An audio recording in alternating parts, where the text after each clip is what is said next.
Hello and welcome to the podcast. In this episode, I'm going to talk about Rachel Reeves.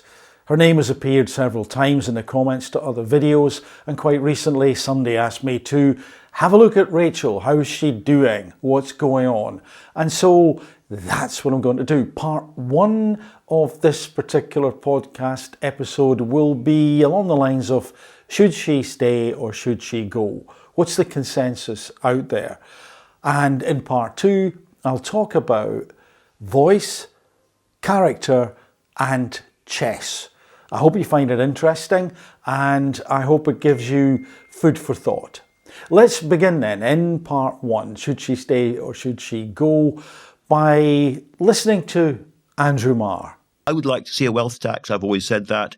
And it's true that if Rachel Reeves was removed or did remove herself from the Treasury, they could look again at the fiscal rules. But the real question, and the question I've been trying to address this week, is what then? What is the alternative economic strategy that's better than Rachel Reeves' one at the moment? You know, we are very, very heavily taxed as a country at the moment. We've seen the impact on business of the rise in national insurance contributions for employers, and that's been pretty tough and grim. The economy seems to me, Will knows much more about this than I do, but the economy seems to me still in a very, very parlous state. So I think coming in with swinging new tax rises now would be very dangerous indeed. And similarly, yes, without Rachel Reeves there, the Treasury could change its fiscal rules, could move them further forward, as our colleague Freddie Hayward has been arguing for a long time. But given the mood in the bond markets at the moment, what's the result of that going to be? You know, we are already paying a lot of money for our borrowing. So I don't see a radical alternative policy right now in this very delicate and fragile state of the economy. And I think, therefore, that this week's announcements on investing in AI and trying to get the big AI and tech companies into Britain more is a perfectly sensible thing to be doing.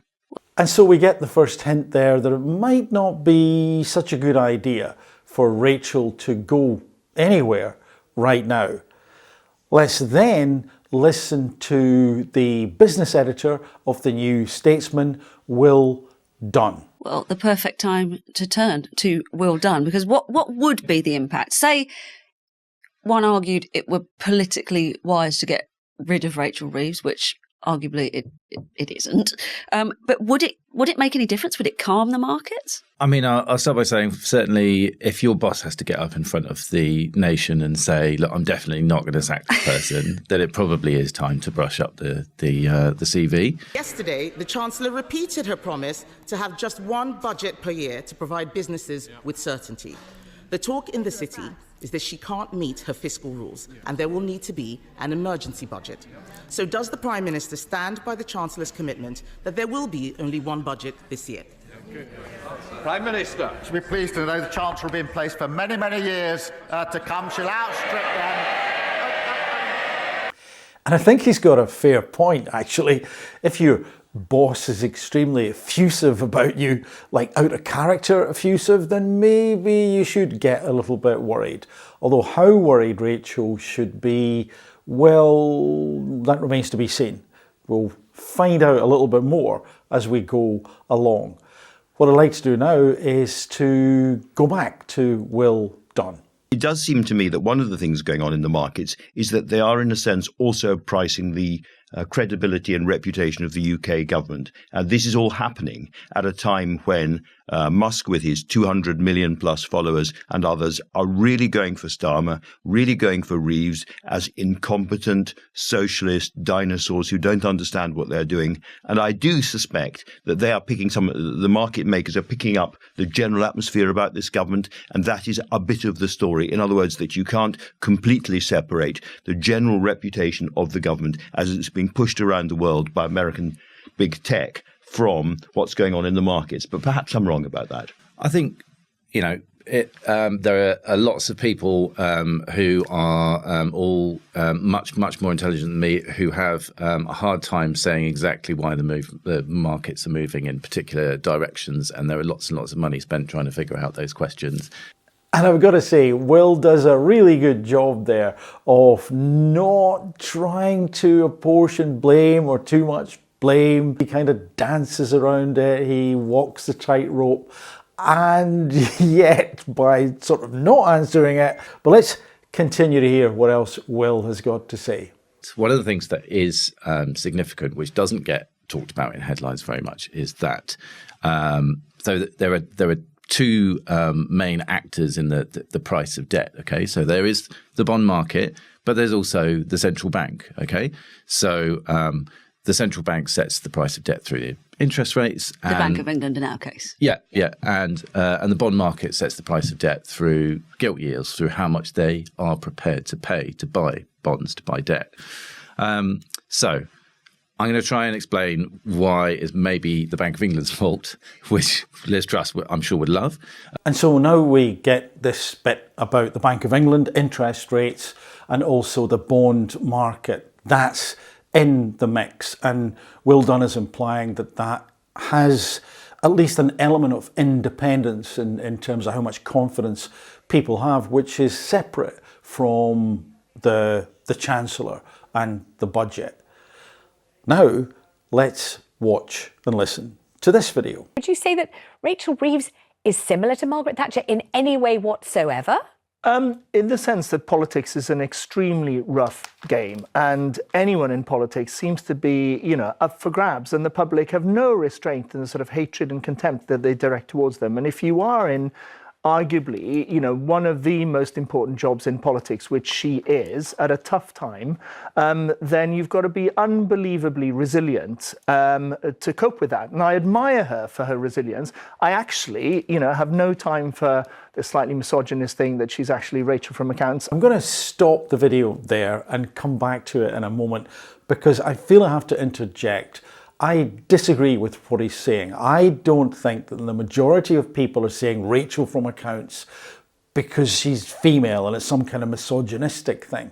I think if Kevin, who had been the Chancellor, the first Kevin ever, and he was doing a great job, he wouldn't be called Kevin from accounts. If he was doing a bad job, he may well have been called Kevin from accounts. I think this is much more to do with performance and much less to do with misogyny, which of course nobody wants to hear or see or hopefully indulge in accidentally. But I don't think that's what's going on. Again, I think this is somebody who is missing the point how upset and annoyed people have been. They couldn't care whether she's male or female at this point in time. They want her to be doing a good job. I have no doubt at all she's a well-educated economist with, a decade of experience that is really... Although, I mean, one has to agree, some element of obfuscation in her CV. I mean, she wasn't quite the stellar economist that it was projected that she was. I'm prepared to park all that. So for me, what's why? relevant... Why would you park that? Because what's important, what are the decisions she's taken? And this is where I change tack now, because I think she has taken decisions that are actively destroying jobs, undermining growth, punishing the wealth creators and the job creators in Britain. And so she is culpable, not because she's stupid or because she's, dodged her CV or whatever it is, but she has taken decisions that are actually generating the polar opposite of what she says she wants. And when you say decisions, you mean the increase in national insurance The payable increase in by national businesses. insurance, really devastating, a big hit for farmers as well. Also, and it's not just her, but this government, the new sort of workers' rights package, sounds great in terms of giving rights to people whose jobs are pretty secure anyway, but it stops those small businesses from actually hiring people because it puts them off. So again, it may be sort of well-motivated, but it's actually destroying growth. So yes, she's right to be criticised, but for the right reasons, for the decisions she's taken. So just when you thought it was safe to sit back and hear Rachel being complimented, well, Guto went in a slightly different direction, didn't he? And it's interesting that on one hand he's saying, she's smart, she's intelligent, she's qualified, and yet she made all these wrong decisions. I guess it is possible to have those two things in the mix, but then if that's the case, why? What's been going on? Let's look at this clip. Growth in America is incredibly strong. They had some record employment numbers on Friday, even before Donald Trump has taken over as the actual president. So what is happening? There is a huge flow of capital towards America because it's making all the noise and the returns are good. But what that means is inflation is coming, probably interest rates are going to go up, and that means you get more returns as an investor. So money is washing towards the US. But Britain still needs every day £1 billion of funding to match what it spends on public services with what it gains in taxes. And because America is going gangbusters, the UK is finding it more and more difficult to raise money on the debt markets. But there is also a problem with the budget we passed. The budget we passed, as the Office for Budget Responsibility said, is likely to mean growth is slower here, and therefore there is a higher risk of inflation, and the government is not going to hit its targets on growth. So just at the time as the US is pushing ahead, Trump wins, Britain is becoming less attractive. And that pincer movement is the reason we have seen the borrowing costs here go up more significantly. They are going up around the world, but they've gone up here more significantly because investors are nervous that the Labour plan will not work. And so we've got interest rates, the market, we've got the budget. We hear the budget coming in again with OBR mentioned, and also the fact that there's the challenge of how the UK might look against the US. So there are a few things at play and at work here. Let's watch this clip. To respond herself. Mr. Speaker, the Chancellor, of course, ducked the difficult questions by jetting off to Beijing. I believe that in Labour circles they are calling it the Peking duck, Mr. Speaker. Well, whatever was on the menu in China, was it really worth the unedifying sight of an increasingly desperate politician scampering halfway around the world with a begging bowl? Was it really worth it? The Chancellor's deal pales in comparison to Labour's black hole, which has opened up in the public finances while the Right Honourable Lady was absent from her station. To give a sense of scale, Mr. Speaker, the deal the Chancellor has announced amounts to £120 million per year. The rise in our borrowing costs due to her disastrous budget has added around £12 billion to our annual spending on debt interest alone. Literally 100 times what she says she has brought back from Beijing. That is money that cannot now go on the public's priorities. 12 billion is enough to pay for 300,000 nurses, to cover Labour's pernicious winter fuel payments cut for 8.5 years. And of course, even before this latest market reaction, the budget meant spending tens of billions more in servicing our debt. According to the OBR forecast, 2/3 of the money raised from the Chancellor's jobs tax will be swallowed up by additional debt interest. Forget those billions going on better public services. They are going on paying the price of Labour's mismanagement. And unfortunately for Rachel, Parliament can be quite a harsh place. That couldn't have been good for her to hear, and it's difficult to escape what's being said. But once more, to attempt to be balanced about this, have been other forces at work. But unfortunately, it is very difficult to escape that in the mix, in the midst of it, is that budget, are those decisions that she made. Let's loop back round now to hear a little bit about Keir Starmer and Rachel Reeves. This is a conversation between Michael Portillo and Sir Anthony Seldon. The Chancellor of the Exchequer, Rachel Reeves, had a challenging week in the markets as the price of government debt rose and the pound fell while she went to China. When first asked about her position, the Prime Minister, Sir Keir Starmer, failed to say that she would remain in her post until the election. The collaboration between Prime Minister and Chancellor lies at the heart of government. What have been the consequences of the troubled relationships over the years? Joining me now to discuss this partnership is the historian Anthony Selden. Marvellous to see you. What do you think would have been the impact on Rachel Reeves and her office when the Prime Minister couldn't, at first, find it in his mouth to say, of course she'll stay until the general election, at least? Well, I think it showed a certain ignorance by the Prime Minister of the reality of the relationship. Had he got rid of Rachel Reeves, he would have gone within a month or two. I mean, that is what happens. He would have been so weakened. And here's why. Because her policy was his policy, and there's no new policy that he could offer to say, look, I've got rid of my Chancellor because she was doing the wrong thing. Everything that she did was done with his say-so, just like Liz Truss and Kwasi Kwarteng. Isn't that interesting? And I'm sure Sir Anthony is right.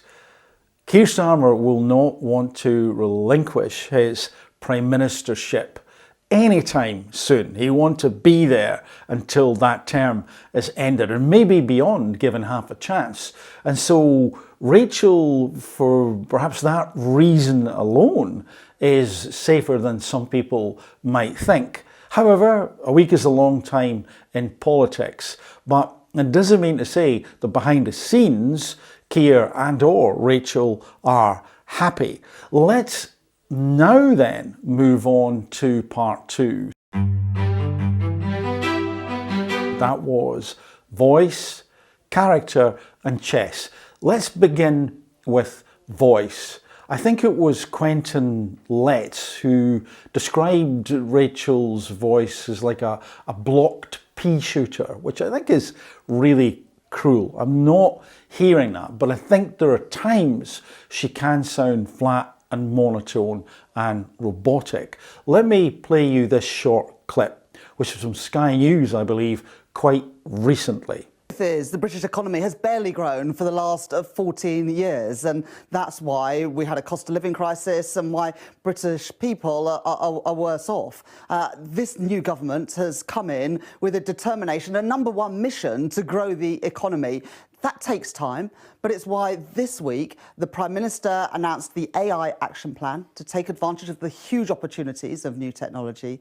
It's why yesterday we announced investment in housing and infrastructure, foreign direct investment in Bristol. It's why today the Business Secretary is announcing inward investment in the car manufacturing sector in Sunderland. And it's why I announced a deal this week to help British business export more to China, the second biggest economy in the world. But we need to do more to grow our economy to make British people better off. And a lot of people have jumped on that video and said, wow, she's so tired, she's cracking, she's on the way out, this is it, this is the end. I don't think so. I don't think so at all. I think she is tired. I think she must be under tremendous, sometimes horrendous pressure. So she's going to have to be resilient. Obviously is resilient. I mean, imagine if it was you, if it was me, that must be awful. Having all these people criticising day in, day out. Doesn't mean to say there aren't people behind the scenes who are supporting her and up front who are supporting her, like Keir Starmer, but it's still tough. I don't think she went into that role thinking that she would face anything like this level of dislike, if I could put it that way around. I'm sure she wanted some people to say, yeah, it was a tough decision, but it's great you're doing it. We can see why it's being done. So her looking like that, I don't think is a surprise. Let me play you this clip then. This is BBC. It's Rachel Reeves in conversation with Nick Robinson. You said last time you were on Political Thinking that your mum kept every receipt because she wanted to check that every single penny added up. It wasn't just because let me just say this, it wasn't just because she wanted to check, she needed to check. We didn't have loads of money, we weren't poor. My mum was a primary school teacher, as I said. My parents split up when I was at primary school, so we didn't have loads of money. And so she needed to make sure that everything that she was spending, she could afford. And I remember that very vividly, her sitting at the kitchen table with the receipts, and she kept them all, and her bank statements, and ticked them off to make sure she knew she wasn't overspending compared with the income that she had coming in. And look, I'm told that you used to, I don't know if you still do as Chancellor, but as Shadow Chancellor, you bring your lunch in a Tupperware. If there were leftover pastries from a meeting, you'd save the pastries because you didn't want waste. Is that the person that the Iron Chancellor Rachel Reeves has become? I still do that. You still bring your lunch in a Tupperware? Not every day, but whenever I can, I do that. And it's also true that... do you make it, or do you get one of the family to make it? I make it. Yeah. A couple of days ago, we had a breakfast, and there were some leftover pastries. So I'm not sure if the Health Secretary would approve of this, but I had a pastry for breakfast and a pastry for lunch. So I think that's good value for money. It might not be very good for my waistline. Now notice there, their voice does sound different, doesn't it? It's still Rachel Reeves, but it's not quite as flat and monotone as that earlier clip. Partly because she's tired, but also partly because I think, I could be wrong of course, but I think that she thinks that when she's talking as the Chancellor about Chancellor things, she's got to sound a certain way. And I do understand the temptation to do that, but her version of sounding authoritative is, I don't think it works. I don't think it comes across well. Her more conversational style is better. And so when you hear her talk like that, as in with Nick Robinson, then well, let's compare how she sounds to her sister, Ellie Reeves. Time to speak to Labour about the day's political stories. I'm joined this morning by the Deputy National Campaign Coordinator, Ellie Reeves. Very good morning to you. Good morning. The Prime Minister says the election won't be May the 2nd. What do you make of that? No big surprise, really. Well, you know, we've had 14 years of Conservative government, and I think people rightly want a general election. I think you should get on and call it for the 2nd of May. That would be the right time to have an election in the electoral cycle. We've got local elections and mayoral elections on that day. And I think when you hear Ellie, you can hear similarities between her and Rachel, because her voice, of course, is made up of childhood experiences, bone structure, soft tissue, and our surroundings, who we are exposed to on a regular basis, can change how we sound, how we say things, where we put emphasis, etc., etc., etc. And so my contention is that I think Rachel's core conversational voice isn't bad. It may not be to everyone's taste. Some people might really like it, but I think it's something to do with her thinking, this is how I have to sound. And that then is, for me, a sort of jumping point to then bring in character. Because recently you may have read that Rachel has said she's happy to be called the Iron Chancellor. And in some ways, yes, we do want a Chancellor with resilience, of course, fortitude, the conviction in there of following through on what she said she would do, and so on. We want all that. But interestingly, Margaret Thatcher is famous or infamous, amongst many other things, for deliberately lowering her voice. Could that be in a mix? I don't know, but certainly Thatcher did it, and relatively recently so did Elizabeth Holmes, the Theranos boss, ex-boss. Listen to this. Sure. Yeah, over the last 11 years, we've reinvented the traditional laboratory infrastructure. Well, it's wonderful to be here. I started this company because those who knew her in college, such as Stanford professor Phyllis Gardner, claimed that Elizabeth Holmes did not have the deep voice back then. And what about the deep voice? Did she have the deep voice when you were dealing with her? No. I was shocked when I heard her voice, because I'd met her before. That is a voice you don't forget in a woman. Oh, hello. So what did her real voice sound like? There are old interviews floating around on the web in which she sounded quite different. It turned out he had a nub on his elbow, and we talked to our lab team and they said, okay, you can do the draw. And so they did this, what would have been a finger stick on this little nub on his arm. And sure, yeah, over the last 11 years, we've reinvented the traditional laboratory infrastructure. And so, again, I'm not for a second saying that's what she's done. I just wonder if somewhere in her mind she thinks that is a good sound. My opinion, no, it isn't. Please don't do that, Rachel. Sound more like you sounded in the conversation with Nick Robinson. People like the humanity. I think this is the key. And so if your character, which I believe it is to stick with it and be tenacious, then I think it's also important that you humanize your presentation style.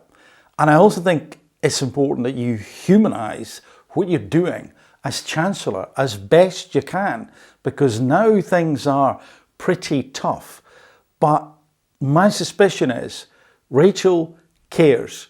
I think that, as I've suggested, she would want to come in knowing she'd get some criticism, but she'd also want people to be saying, yeah, I see that was tough, but the tough thing was the right thing. But they're not quite seeing that, to say the least, at the moment.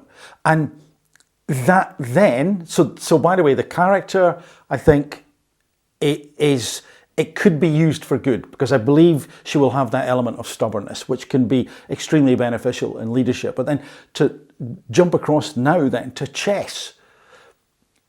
Why chess? Why am I mentioning it? Well, it's been said that she's been a chess champion when she was younger, although Guido Fawkes says, no, maybe not quite champion, maybe placed in a championship. He also says that Ellie was placed higher in one of the championships. Maybe we've got the wrong Reeves as the Chancellor.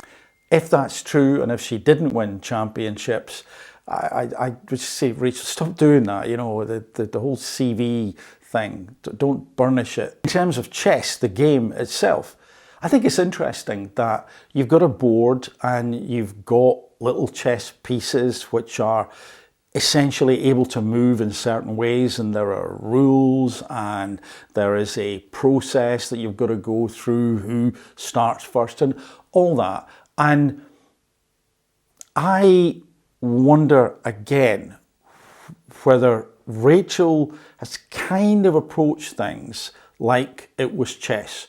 And as a good chess player, I'm sure a far better chess player than me. So she's gone in with that. And of course, she has studied economics as well. And a lot of these economic models can be very sophisticated, but they're not always right and they can get things wrong. But if I stick with a chess analogy, I wonder whether this kind of almost like a closed system approach in terms of maybe an economic model, but certainly the chessboard, has caused her to think, I've looked at all the options and this is the way to do things. And if I make these moves, then hey, it's checkmate, we've won, everything looks wonderful. And then suddenly a tennis ball comes into shot and knocks all the chess pieces off the board. And Rachel, the chess player, says, what are you doing? What is this? This yellow ball, what's that? What's a tennis ball? Well, this is chess. Tennis ball, it can't exist here because this is chess. No, it can, because this game is equally valid. And the tennis ball could represent emotions, feelings. See, once more, I just don't think that Labour have factored this in, or some people in Labour have factored this in.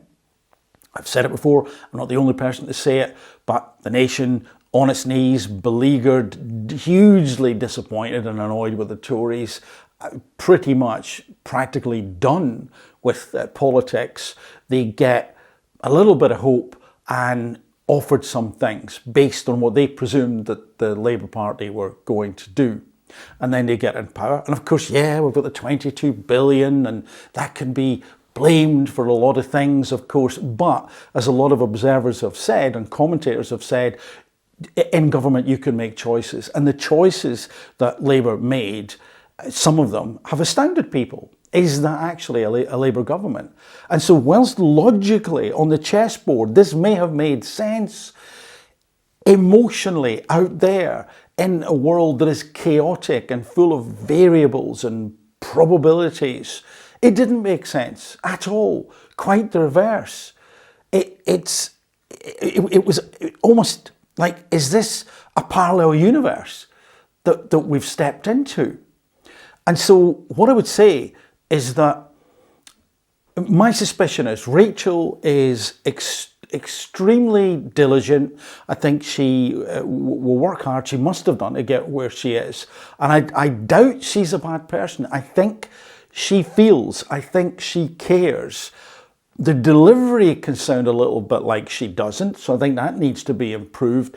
But somehow she's got to, and her back's against the wall right now, and certainly financially the country is, but she's got to look at things in a way that at least appear to take into account the people. This is what it's meant to be about. And in summary, I think it's been this mechanical approach, this slightly myopic approach to the chessboard, to the budget, and a lack of experience and a lack of planning that has caused some of the damage that we've seen.